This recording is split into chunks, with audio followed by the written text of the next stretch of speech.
మీ మోకాల నొప్పులకు ఎటువంటి సర్జరీ లేకుండా ఎపియాన్ పెయిన్ క్లినిక్ అందిస్తున్న అత్యాధునిక చికిత్స. ప్రస్తుతం మనం ఉన్నాం చిలుకూరులోని కళ్ళెం నరసింహారెడ్డి గారి వ్యవసాయ క్షేత్రంలో. జనరల్ గా మనం వింటుంటాము అల్లదిగో శ్రీహరివాసము అని, బట్ ఇక్కడ మాత్రం ఇల్లిదిగో శ్రీహరివాసము అని చెప్పేసి బయట బోర్డు మీద అట్రాక్టివ్ గా అక్కడి నుంచే స్టార్ట్ అవుతుంది. ఈయన యాక్చువల్ గా రైతు. ఈ రైతుకు ఒక స్పెషాలిటీ ఉంది. నేను అవన్నీ చెప్పే ముందు ఫస్ట్ ఆయన వ్యవసాయ క్షేత్రంలో ఉన్నటువంటి రకరకాలైన అందరినీ అట్రాక్ట్ చేసేవి ముందు మీకు చూపిస్తాను. ఇక్కడ చూడండి, నందనవనంలో నవరసాలు అని చెప్పేసి రాసుంది.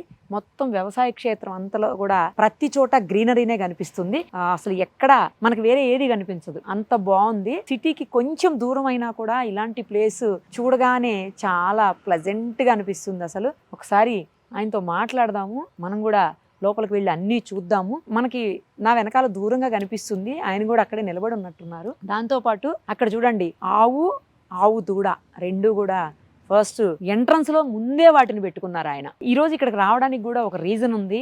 ఏంటంటే ఎవరైతే ఈ కళ్ళెం నరసింహారెడ్డి గారు ఉన్నారో ఆయన దాదాపు 35 ఏళ్ల పాటు అమెరికాలో ఉండొచ్చారు. దానికంటే ముందు ఆయన జస్ట్ చదివింది 10th క్లాసే గానీ వ్యవసాయం అంటే ఉన్నటువంటి మక్కువతోటి ఆయన ఇంకా అంతకంటే మించి చదవకుండా చాలా రకాలైనటువంటి ఆధునిక పద్ధతుల్లో వ్యవసాయాన్ని ఇక్కడ చేసి మళ్ళీ అమెరికా వెళ్ళి అక్కడ కూడా 1000 ఎకరాల్లో వ్యవసాయం చేసి వచ్చి అందరి ప్రశంసలు అందుకున్నటువంటి వ్యక్తి. తర్వాత వచ్చి మళ్ళీ జన్మభూమి మీద మమకారంతో ఆయన ఇక్కడే సెటిల్ అయిపోయారు. సో వ్యవసాయ క్షేత్రాన్ని నిర్మించుకొని హ్యాపీగా శేష జీవితాన్ని గడిపేస్తా ఉన్నారు. ఆయన ఏజ్ ఎంతో చెప్పలేదు కదా మీకు నేను. ఆయన చూస్తుంటే అంత ఏజ్ అనిపించదు. ఆయన ఏజీ 88 ఏళ్ళు. అయితే ఈ వయసులో ఆయనకి ఎందుకు అనిపించిందో గానీ ఆయన విగ్రహాన్ని ఆయనే రెడీ చేయించుకొని వ్యవసాయ క్షేత్రంలో పెట్టుకున్నారు. నిన్న దాన్ని ఒక పెద్ద ఫంక్షన్ లాగా చేశారు. ఆత్మీయుల మధ్యన ఆ విగ్రహ ఆవిష్కరణ కూడా జరిగింది. అది తెలిసే నేను ఈ రోజు చూద్దామని చెప్పి ఇక్కడికి వచ్చాను. వచ్చిన తర్వాత నేను అయితే ఫస్ట్ అనుకున్నది ఏంటంటే ఆ విగ్రహాన్ని ఎందుకు చేయించారు, అసలు విగ్రహం చేయించాలన్న ఆలోచన ఎందుకు వచ్చింది, ఆయన ఉండగానే తన విగ్రహాన్ని తానే ఎందుకు పెట్టుకున్నారు, ఇవన్నీ అడుగుదాం అనుకున్నా. బట్ వచ్చిన తర్వాత వ్యవసాయ క్షేత్రం చాలా ప్లెజెంట్ గా అనిపించి అది కూడా ఒకసారి మీకు చూపిద్దామని వీడియో చేస్తున్నాము. రండి వెళ్దాం. సార్ నమస్తే అండి. నమస్తమ్మా. ఎలా ఉన్నారు? బాగున్నాను. మీకు 88 ఏళ్ళు అంటే నమ్మబుద్ధి అయ్యట్లేదు సార్ అసలు. అది మా తల్లిదండ్రుల పుణ్యమా అని. ఆవుని దూడని శ్రీకృష్ణుల వారిని సేమ్ టైం మళ్ళా స్వామి వారిని కూడా పెట్టారు. లింగ రూపంలో శివయ్యని కూడా పెట్టుకున్నారు. కానీ మీ దాంట్లో బాగా అనిపించింది ఏంటంటే సార్ అక్కడ కొటేషన్స్ పెట్టారు అన్ని. చంద్రవనంలో బృందావనం ఇది అందరిది. చంద్రవనం అంటే మీదని అర్థమా, చంద్రుని దాని అర్థమా? చంద్రుని యొక్క సృష్టి అన్నమాట, ప్రకృతి. సూపర్ అసలు. రండి మీ ఇల్లు చూపిద్దరు గాని. కొంచెం నాకు ఎన్ని బాగా అనిపించినాయి. పుష్పక వాహనములకు దారి అంటే కార్స్. ఓహో.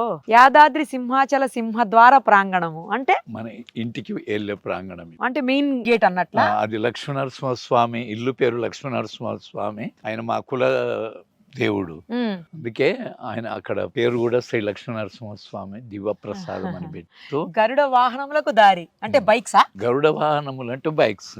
ఓకే. పుష్పక వాహనములు అంటే కారు. శరణంటి శ్రీశైల లింగ మల్లికార్జున మమ్ము కాపాడవయ్యా. బారాశారు సార్. మీకు స్వామివారి అంటే ఇష్టమా? శివయ్య అంటే ఇష్టము. కృష్ణుడు అంటే ఇష్టం. వెంకటేశ్వర స్వామి. చాలా బాగుంది మీ వ్యవసాయ క్షేత్రము. ఎన్ని ఎకరాలు సార్ మొత్తం ఇది? ఇది 2 ఎకరాల 9 గుంటలు. 2 ఎకరాల 9 గుంటలు. ఓకే. ఎప్పుడు తీసుకున్నారు? ఎప్పుడో తీసుకొని ఉంటారు కదా. 18వ సంవత్సరం. 18 ఏళ్ల క్రితం.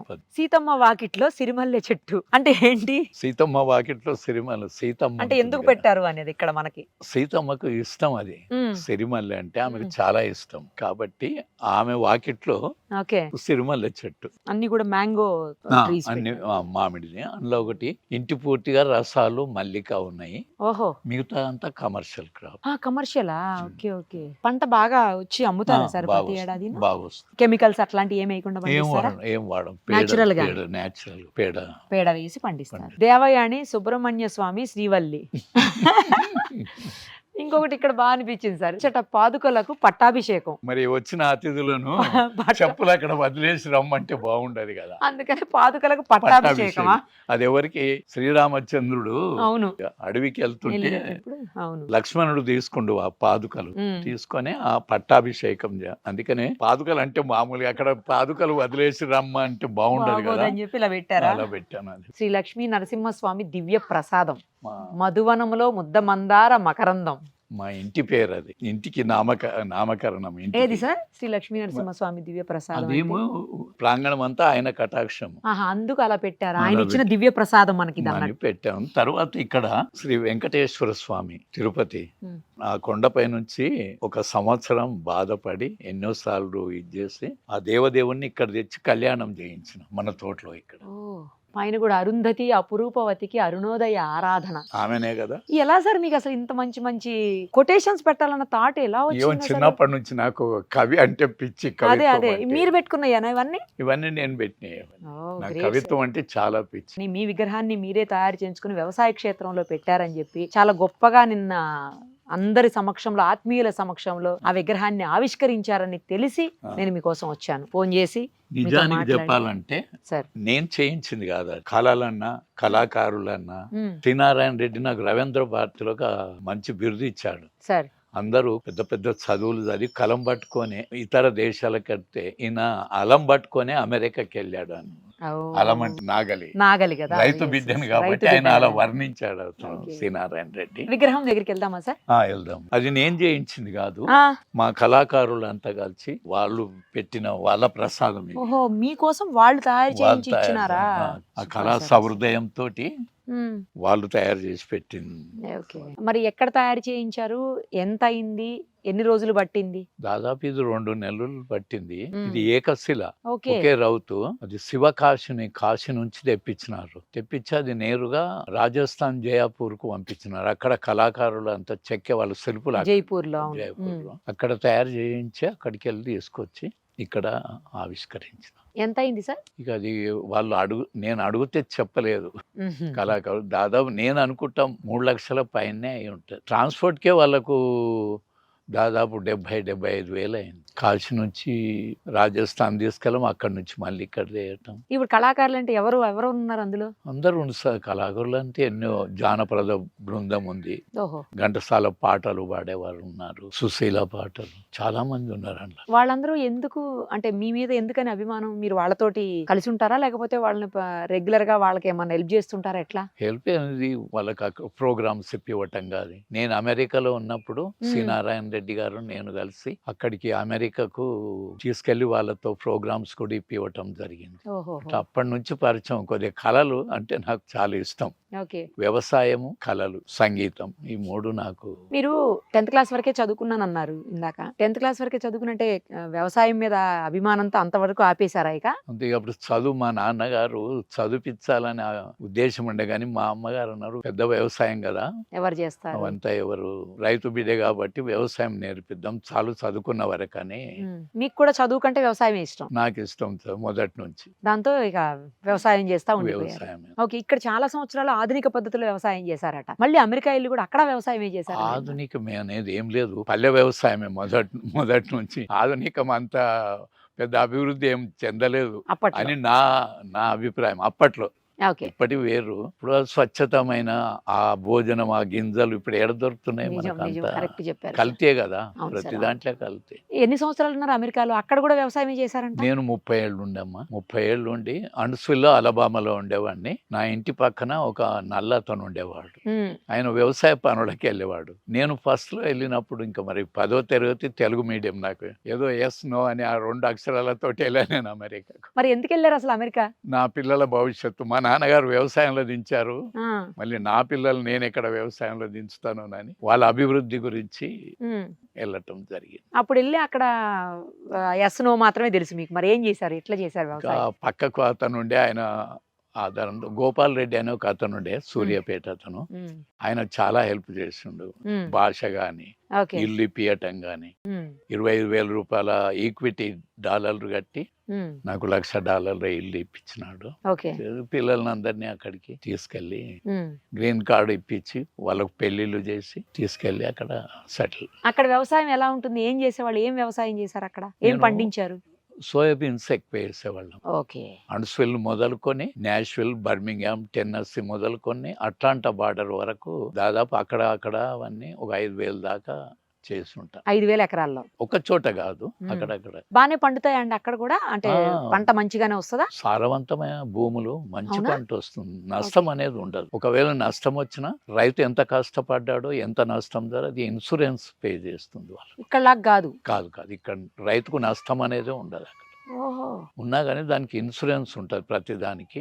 ఉమ్. వాళ్ళు మనకు నష్టపరిహారంతో కలిపి మన శ్రమకు తగినట్టు కొద్దిగా ఇస్తారు. కల్పిస్తారు గవర్నమెంట్. సో అయితే వ్యవసాయం అక్కడ కూడా బానే ఉంటుంది. బాగానే ఉంటుంది. మరి ఎందుకని మళ్ళీ తిరిగి అమెరికా నుంచి వచ్చేసారంటే ఇక మాతృదేశం మీద, ఈ భూమి మీద మమకారమా? మాతృభూమి మీద ఈ భారతావని అమ్మ మీద ప్రేమతో రావటం అయింది. ఎప్పటి నుంచి ఉంటున్నారు? ఏ దేశం ఎగినా ఎందుకు ఆలడినా పొగడరా నీ తల్లి భావి భూమి భారతి. భారతిని. ఆ అభిమానంతో నా భూమికి నేను వచ్చేసి, అందులో చెప్పాలంటే భారతదేశం మించిన ఏ దేశం లేదు మనకు. కరెక్ట్ చెప్పారు. కానీ మేరా భారత్ మహాన్. భారత్ ఇప్పటికీ అందరూ ప్రపంచం అంతా మన భారతీయులనే మెచ్చుకుంటారు. మన దగ్గర ఏ దేశం వెళ్ళినా మన వాళ్ళే ఉన్నారు, పెద్ద పెద్ద సైంటిస్టులు కానీ, ఇంజనీర్స్ కానీ. ఇప్పుడు నాసాలో దాదాపు 75% మన వాళ్ళే ఇండియన్స్. భారతదేశాన్ని మించిన ఇంకే దేశం లేదు. అందుకే మళ్ళీ తిరిగి వచ్చారు. అమ్మమ్మ మీద మమకారంతో. ఇప్పుడు ఈ వ్యవసాయ క్షేత్రంలో ఎన్నాళ్ళ నుంచి ఉంటున్నారు? ఇది 18 సంవత్సరాల. సిటీ వాతావరణం అంతా నచ్చదు. ఈ పల్లె వాతావరణం లాగా ఇది సృష్టించుకున్నా, మా ఆవిడ గురించి, నా గురించి. ఏ ఊరు సార్ అసలు? ఎక్కడ పుట్టి పెరిగారు మీరు? మాది మొట్టమొదట కందికల్ గేట్ అని చెన్నకేశ్వర ఆలయం ఉంది, చంద్రాయన్ గుట్ట అంటారు. హైదరాబాదే మాది. ఓకే. పలగనుమ, జంగంమెట్, కందికల్ గేట్, ఉప్పుగూడ. ఓహో. ఒకప్పుడు ఇవి 4 పల్లెలు. అవునా? అందులో మాది అప్పుడు కందికల్ విలేజ్ అనేవాళ్ళు. ఇప్పుడు అది కందికల్ గేట్ అయిపోయింది. మీరు తిరిగి వచ్చి కూడా 18 ఏళ్ళు అయింది ఇక్కడికి, అమెరికా నుంచి. నేను 75లో పోయి 2005లో వచ్చిన. 2005 అంటే ఇప్పటికి ఆల్మోస్ట్ 20 ఏళ్ళు అవుతుంది. ఇక్కడనే వచ్చి నుంచి ఇక్కడ ఇల్లు కట్టుకొని ఈ తోటలోనే మా ఆవిడ నేను ఈ ప్రకృతిలో నివసిస్తున్నాం. కానీ బాగుందండి మీ వ్యవసాయ స్వచ్ఛమైన గాలి. కరెక్ట్. తర్వాత వెంకటేశ్వర స్వామి పక్కనే బాలాజీ గుడి, బాలాజీ టెంపుల్. ఆయన పాదాల కింద ఉన్నాం మేము ఇప్పుడు. ప్రతిరోజు ఆయన ఆశీస్సులు ఉంటాయి. సుప్రభాతం మాకు పొద్దున్న. స్వచ్ఛమైన గాలి పీల్చుకుంటూ చాలా బాగున్నారు, మంచిగా ఉంది. మీ వ్యవసాయ క్షేత్రం నాకు బాగా నచ్చింది సార్. ధన్యవాదాలు. మీ కొటేషన్స్, అయ్యో మీ కొటేషన్స్ కూడా బాగా నచ్చాయి. ఇంకా ఇక్కడే ఉండిపోతారా? ఇక్కడే సెటిల్ అయిపోతారా? మళ్ళీ ఏమన్నా అవకాశం ఉందా అమెరికాకి వెళ్ళే అవకాశం? లేదు, నేను ఇక వెళ్ళను. వెళ్తా ఉంటాను. 4 బిడ్డలు, 3 బిడ్డలు అక్కడ ఉండు, ఒక బిడ్డ ఇక్కడ ఉంది. వెళ్తుంటా వాళ్ళ దగ్గరికి. ఓకే. అప్పటికి ఇప్పటికి వ్యవసాయ పద్ధతుల్లో చాలా తేడా వచ్చాయి. మేజర్ గా తేడాలంటే ఏం చెప్తారు చెప్పండి? కొత్త పద్ధతులు నేను వాటి మీద దృష్టి పెట్టలేదు, వాటి మీద ఆలోచించలేదు. పాత ఆలోచనలు, పాత వ్యవసాయం. ఓకే. అమెరికా వ్యవసాయానికి మన దగ్గర వ్యవసాయానికి తేడా చెప్పండి. అవి చూసారుగా మీరు, అవి చెప్పండి. అది ఎంతైనా అభివృద్ధి చెందిన దేశం కదా, దాంతో మనం పోల్చుకోలేము. వ్యవసాయ రంగంలో ఎండ్లనన్నా కానీ కొద్దిగా వాళ్ళు 250 సంవత్సరాలు ముందున్నారు వాళ్ళు. మనం కూడా ఏం తక్కువలేము, వాళ్ళకు దగ్గర పోతున్నాం. వాళ్ళు మనం అక్కడికి వెళ్ళే వరకు వాళ్ళు చంద్రమండలంలో ఉంటారు అనుకో, అది వేరే విషయం. కానీ ఏది ఏమున్నా, ఎంత సైన్స్ ఉన్నా, ఏదున్నా భారతదేశాన్ని మించింది అయితే ఏ దేశము లేదు. ఇక్కడ కట్టు బొట్టు, మన ఆడ స్త్రీలు సాంప్రదాయము, ఆ చీరె బొట్టు జుట్టుకు ఉన్న విలువ అక్కడ ఏముంది చెప్పు. మీకు 88 ఏళ్ల వయసు అంటున్నారు కదండి, నమ్మబుద్ధి వేయట్లేదు. మీరు చెప్తున్నారు కాబట్టి నమ్మాలి. ఏం తింటారు చెప్పండి? ఇంత ఆరోగ్యంగా ఎలా ఉన్నారు? ఏం తింటారు? ఏమమ్మా, ప్రకృతి, మేము పండించుకున్న గింజలు. అందులో నేను ప్రొద్దున లేస్తే వ్యవసాయం చేస్తాను. ఇప్పటికి కూడా 1-2 గంటలు. ఇంకా అదే పెద్ద నాకు. ఏం వ్యవసాయం చేస్తారండి? ఇది మామూలుగా చెట్లకు ఇంత పాదులు చేయటము, ఎండిపోయిన ఆకులు తీయటము, అది కాలక్షేపం పొద్దుట. ఏదో ప్రత్యేకంగా అది నడకలో వస్తుందంటారు. నడక గిడక నాకేం లేదు, ఈ వ్యవసాయం పొద్దున్న లేస్తే ఆ తల్లిని నమ్ముకున్నా. అదే ఆమె ప్రకృతి. మొట్టమొదట నా తల్లిదండ్రులు, తర్వాత ప్రకృతి. నేను పెద్ద చదువుకున్న వాడిని కూడా కాదు, 10వ తరగతి తెలుగు మీడియం. 56లో అది కూడా. కానీ ఏం తింటారో చెప్పండి ఒకసారి మా కోసం. తినే ఏం లేదు, ఇక మామూలే తిండి. అందరూ భోంచేసేది నేను. కానీ అల్పాహారం ఇక ఎక్కువ. అంటే ఏంటి సార్? ప్రొద్దున ఏదో బ్రేక్ఫాస్ట్, టిఫిన్స్, ఇడ్లీ అని, ఒక రోజు దోశ అని, అట్లా. మధ్యాహ్నం కొద్దిగా రైస్, సాయంత్రం మళ్ళీ జొన్న రొట్టె తింటారా? రైస్ తినరు అసలు? తక్కువ. మధ్యాహ్నం నైట్లో ఓన్లీ జొన్న రొట్టె వింటున్నారు కదా, జొన్న రొట్టె అంట. అందుకే స్ట్రాంగ్ గా ఉన్నారు నరసింహారెడ్డి గారు. అంతేనండి? జొన్న రొట్టె వల్ల స్ట్రాంగ్ ఉన్నారా అనుకోవచ్చా? ఉంటారు మరి. జొన్న రొట్టె తినే వాళ్ళు ఇప్పుడు మన దగ్గర పనిచేసే వాళ్ళు చూడండి, వాళ్ళకున్న బలం మనకేముంది. లేదు అమ్మో మీకు చాలా బలం ఉంది. మేము అది చూస్తున్నాం మాట్లాడు. కదా ఎంతో దూరం నడిచారు మాతో పాటు. తర్వాత మొక్కలకి పొద్దున్న లేచిన దగ్గర నుంచి మొక్కలతోటే ఉంటూ చెట్లతోటే ఉంటూ వ్యవసాయం చేస్తూ ఉన్నారంటే మీ దగ్గర బలం తక్కువ లేనట్టు కాదు. అది ఏది మా ఏమైనా తల్లిదండ్రుల ఆశీర్వచనం. అదే సార్, మీరు దీవెనలు. తీసుకునే ఆహారం, సేమ్ టైము నివసించేటువంటి పరిస్థితులు, మీరు చేసే పని అన్నీ కూడా. రైట్ సార్, థ్యాంక్ యూ అండి. మిమ్మల్ని కలవడం, మీతో ఇంటర్వ్యూ చేయడం నాకు చాలా ఆనందంగా ఉంది. ఏమైంది మీ వేలుకు? ఇది వ్యవసాయ పనులలో ఇటువంటి చిన్న చిన్నవి జరుగుతుంటాయి అప్పుడప్పుడు. దెబ్బ తాకిందా? నిన్న ఈ అలంకరణ చేస్తుంటే మా పనోడు నాకు చూడకుండా ఆ గడ్డపార తగిలించి అయ్యో, అక్కడ కొద్దిగా ఇదే. జాగ్రత్త అండి, take care. Thank you sir, నమస్కారం. Thank you so much. వచ్చిన వాళ్ళందరికీ నమస్కారం. సుమన్ టీవీలో మీ పర్సనల్ అండ్ బిజినెస్ ప్రమోషన్స్ కోసం కింది నెంబర్కి కాంటాక్ట్ చేయండి.